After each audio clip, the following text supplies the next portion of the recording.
Good day and welcome back to my channel. So I have the base camouflage put down and the base layers of paint put down. And I will show you, obviously I decided to go with the winter camo, sort of that scheme. A lot of decisions, I really like the 4-tone camo. It's one of the things that's really cool to me, but I ended up doing that on the T35 more as a what if. And I want to try see what the weathering looks like on this camo. So it gives me a chance to practice my green and my white weathering. So I will go ahead and slide to the process of painting. Now what I did is I'll go ahead and show you what I used to get to this point, and then we'll talk about where we're going to go from here. All right, so we started with a Russian green. This was a Vallejo, and then we're going to take this Vallejo like gray white. It's a pretty, it's not white, it's not that chalky white, but it's a sort of an off color, and this is already what they call their air line. Now I still pretty much mix it half and half with thinner, airbrush thinner, and then I give it a drop or two of the flow improver. And I pretty much always put the thinner in my airbrush first, then paint. And what I'm doing right here is I'm just checking the flow, right? And again, there's like hundreds of videos out here with, hundreds of far more experienced modelers. But that little bit here, I'm looking for a consistency, some opaqueness, and right now it's still a little thin. So here, there. Now as I test the flow down the side of the inside of the cup, I'm getting about what I'm looking for, and that's kind of the feel you want for, the feel I'm looking for when I'm looking for what the paint's going to look like. And now, pretty much the typical, let's get started. I'm checking the pressure.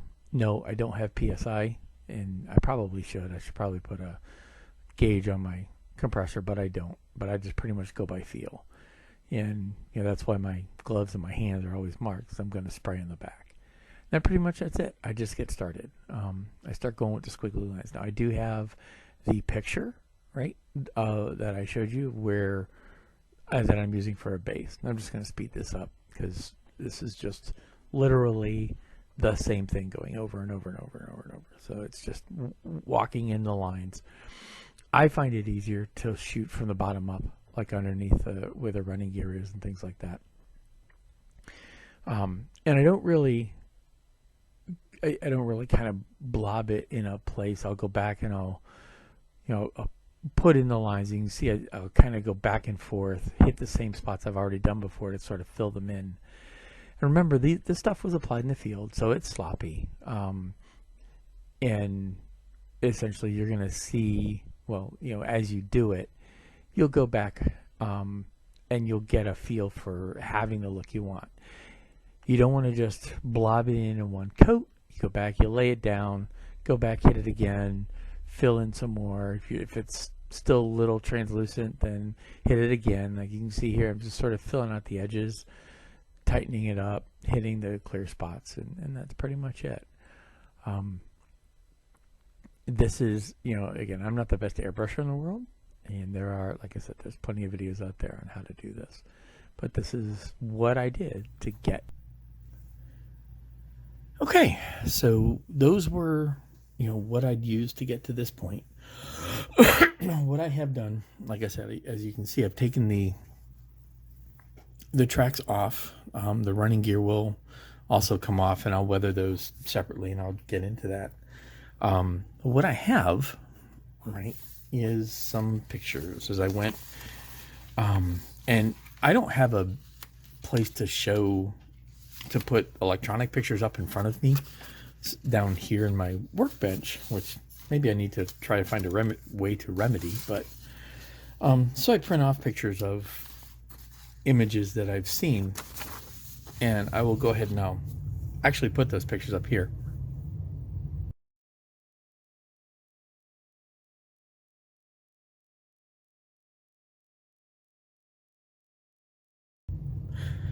Right, so using that, now this one clearly is a model, but it does give me an idea of what to look at when I'm looking at weathering, right? Because that's kind of the direction I'm going. It's actually really very, very much like the box art, right? And it's a crappy picture, so I'll just put a picture of the box art up here. Right, so I'm kind of going for that general scheme. Now what I can do is I don't have pictures other than that one of the winter camo, like that one, but I can look at the pictures of what the rest of the weathering looks like and where wear shows on this equipment, right? So you can see a lot of the shading, and like here, this is just one of sitting in a museum, but you can still see how weathering and dirt and grime sort of collected on it. So also, now I'm thinking about, I should probably put the transfers on before I get started into that. But the next step is going to be all the weathering stages and so forth. So I'm going to put on the transfers, and then we'll start chipping. So let's see how that goes. And once I had the transfers applied, I needed to soften them. And so I'm going to use this Vallejo white gray. And basically all I'm doing is sort of a dry brush. It's sort of a wet dry brush. I'm putting it on very thin, and essentially in the spaces where the whitewash was on the vehicle, right? So you can see here on the red star, and all I'm really doing is stippling it over top of the markings that are there, and it shows easiest on the star, but you can see I'm doing it on the other places. And really all I'm doing is covering where the whitewash would have been to sort of give that layered look, right? So because I should have put the transfers on before I did the camo, but I didn't think about it, and so this is the price I pay for not thinking ahead, right? Kind of had to do what we got to do. So really, like I said, all this is sort of a dry brush kind of technique, although there's more paint on this than I would have in a normal dry brush, but it still stipples and goes like what I'm going for. So, and that's what we have. And then we move on to the actual chipping work. All right, so to do the chipping, we're going to use a couple colors. For the most part, I'm going to use this AK acrylic green, this gunship green, and I'm also going to use the Vallejo Russian green. I believe it's Russian green, and it's the darker color. It's basically a bit darker than the color that we have painted. Now remember, Russian armor is painted in the Soviet BO green or whatever it's called, but the reality is they don't have, the point I'm trying to make is the point they don't have like this red primer underneath. They didn't prime it with a bright red primer or a dark red primer. They primed it with the base paint that they used for the Soviet armor. So when you chip down to basically another shade. You don't want to take it down to a red like you would do for other vehicles, like say German or whatever, right? You want to take it down to a green, and in some spaces like where you want to show where the whitewash is worn off, you want to take it to the color of the base surface. If you want to show it wearing down, you want to take it to a darker a darker shade, right? And that's really all I'm doing here is I'm using the sponge method and just chipping on the edges. Again, I don't want to really make this thing look like it's totally beat up and shredded and so forth, because essentially these vehicles didn't survive long enough to get that way. So I want to show wear, I want to show use, but I don't want to show this thing as all trashed or wiped out, So, and yes, I use my hand because that gives me a look at what's the pattern that the brush is going to give me. And this is the thing that I'm going to look for here is when you use the sponge method, the sponge gives a pattern, right? It's random. It's a randomish pattern, but it's still a pattern. Whenever you're tapping with the spot, that spot's going to repeat. So you want to be aware of what that shape is so you can use that and not create those subtle patterns that just are repetitious footprints, if you will. And so I do that on my hand to see what they are. And you also notice that I turn the model and or the forceps in my hand to vary the angle and the position, right?